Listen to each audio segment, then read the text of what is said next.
Chris here. Welcome to the Overlook. That's not the Overlook. So you've just bought a ZTR tractor, a zero-turn tractor, and you're pretty excited. I've had this since 2007. It's a Toro time cutter. It's a 42-inch cut. This is a residential mower. It is not a commercial mower. And I'm not a yard care professional or a tractor expert.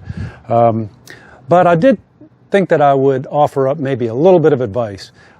Someone who you guys may know, John Ritter at A Ritter Bit Will Do, just bought a brand new, to him, Kubota zero turn, and he was asking for some feedback, and I started to put it in the comments, and then I thought maybe this is something that other people can use as well.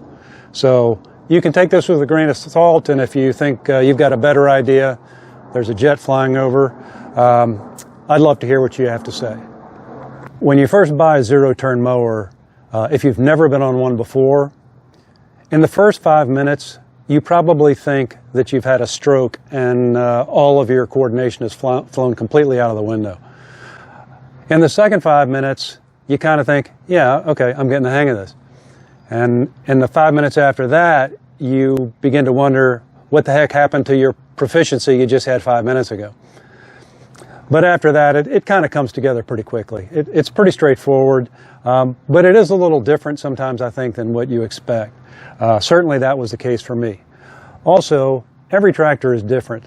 The weight of the tractor is different, the traction, your tires, all of those things make a difference on how a tractor handles.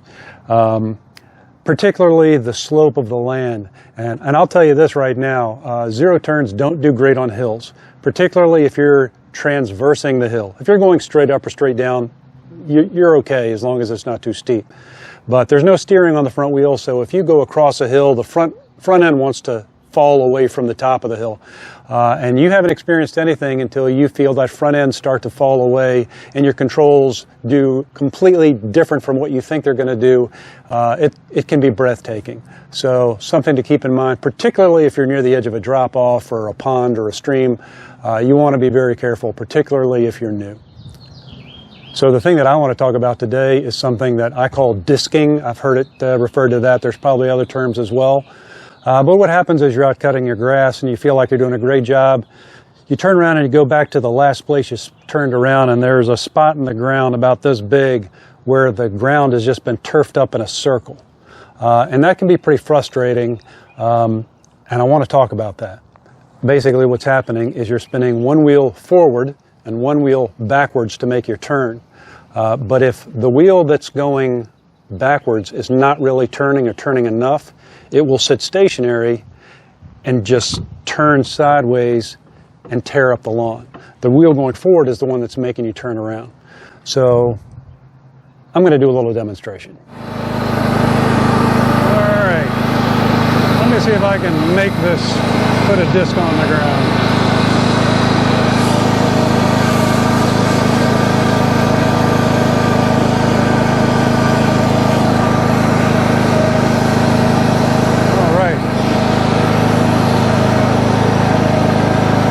What that disc looks like, because you could see the wheel wasn't turning.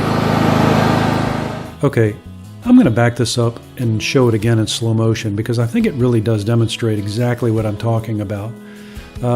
As I begin to make my turn, actually the left wheel, the wheel that will spin backwards, does begin to turn at the beginning of the movement.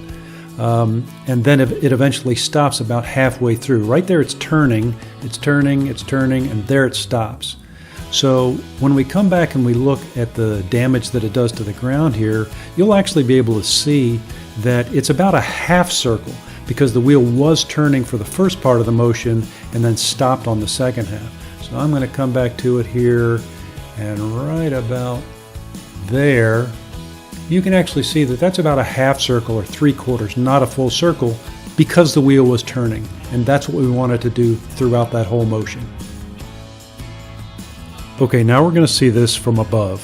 I'll be making a left turn from the operator's position, and so that means the left control I would normally pull back on, but I'm going to hold it still while I make a 360-degree turn. And when I pull away, you can clearly see the disc mark there that I've left in the turf. What I'm going to do now is I'm going to come back and I will put rearward pressure on that left control so that that rear tire, that left tire does spin, and when I pull away, I haven't left a mark. And I'm just going to do that a couple of times here. You'll see that I'm going to come up, I'm going to make my turn, both wheels are turning, and I'm not leaving a mark there. And I think I do this one more time because I like flying my drone and I don't do it that often. So there we go. Hopefully that gives you some good insight. John, I don't know if you find that helpful or not, but hopefully some of you guys that are out there that are new zero-turn owners might find this helpful. I would have found it helpful when I was a new tractor owner. I don't know whether I was able to capture really enough on the video or not, but again, basically if your tire that's supposed to be going backwards is not going backwards enough, or it's stationary, it's going to disc up that ground and tear up your lawn, your turf. So both wheels need to be moving, and then you're going to be good to go. So hey, if you have a better suggestion to this, or you have a different suggestion for anybody that's a new zero-turn owner, I'd appreciate it if you'd leave that in the comments below. If you like this video, I'd appreciate a thumbs up. Feel free to subscribe, it's free. Anyway, I guess that's going to wrap it up here for me. Short video today. As always, I appreciate you being here. Maybe we'll see you next time.